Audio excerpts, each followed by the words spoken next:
We are, in fact, outside of the exhibition of Liu Xiaodong. The title is Painting as Shooting. And the title is quite clear. It's not about death, killing people, but about the fact that his way of working as a painter is not a traditional practice of an artist going every day in his studio and covering a canvas. He's working as a filmmaker, as a writer, as a journalist, as a way you would do your work yourself, making the investigation, going on site, meeting people, diving into the reality, setting up his studio, then putting the casting of people he found for the thing in front of him in the right location, then painted as a performance, and all the process is recorded. First he writes a story, then makes the drawings, preparatory drawings, then everything is filmed by filmmakers. And most of his work for the last 30 years have been recorded, and all those elements, all those documents make each work as the work, and not just as the finalized thing with the painting. Everything must exist as a whole. And this is what we wanted to show here for the first time in the West, an exhibition of that scale, showing not just one series, but extract of 9 different series that he has done throughout the last 10 years in different locations around the world. Often it's what's missing for me in shows, and here we want to reveal that all those works are connected to context, to situations, to realities, and not just about beautiful things painted on the wall and things like this. So, of course, it has this double level, we could say, or several levels of readings. So we wanted to provide to the viewers the possibility to enter to this world and enter into different perspectives, different dimensions, different. So you start from Cuba.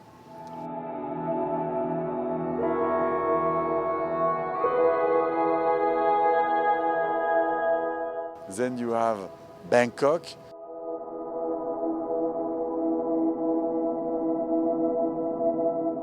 You have 2 different places in China where one has an earthquake problem in 2008 and another one in Tibet. So you go around in the first room within this. So you are not just in one world. Venice is a global platform, especially during the Venice Biennale or any Biennale here in Venice. So it's showing as well this quiet but precise engagement of what means to be an artist nowadays. So he's passionately building different pieces. From the first room, then you enter into another room and you go back to China in a place which is called Hotan. And in this region, it's a little bit like the Far West, where people were looking for gold. Here, Chinese people are looking for jade. And this region is Muslim. There is many Muslim people in that region, so you don't feel to be really anymore in China. It's like another culture within China, another world. Then you enter into another piece, which is about Korea. For that Biennale, he restaged historical problems that students had in the past, but restaged with children of protesters at the time, and he's showing how difficult it is to really relive the story.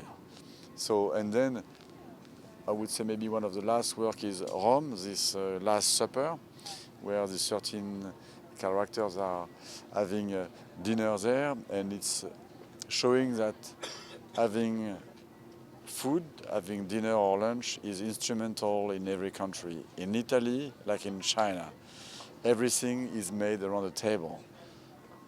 Personal, professional, or political, or whatever, everything is made around the table. And the piece is called Eat First, Talk Later. So it's a bit like the ending of the show, and just before you had a piece called Horse Market. And if you look properly in this piece, first you see that the painting is covered with flies, showing that the artist is not painting in his studio, but always in the context. in this horse market, which is a traditional thing in China. And if you look properly in this polyptych, you see that there is a Muslim mosque, there is a Buddhist temple, there is a Catholic church, and there is a fourth thing that looks like a cross in the sky, another religion, and you understand this is an antenna for mobile phone and television, the new religion. So it's showing this antagonism next to each other, all those religions that are, of course, not always easy to live next to each other.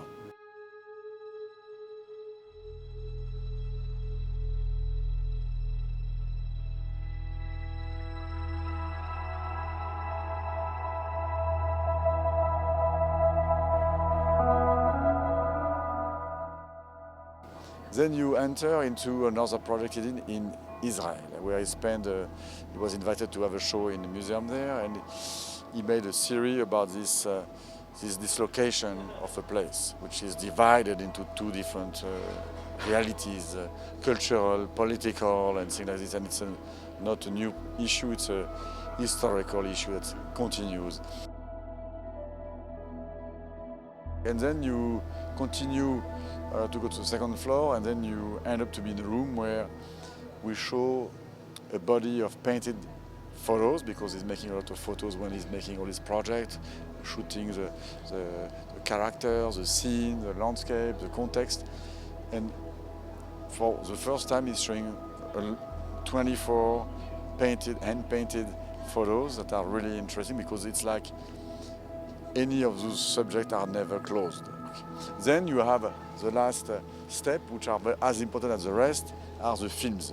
As I said at the beginning, all these works are always accompanied. Each series, every expedition is doing, in any context, has always this film component.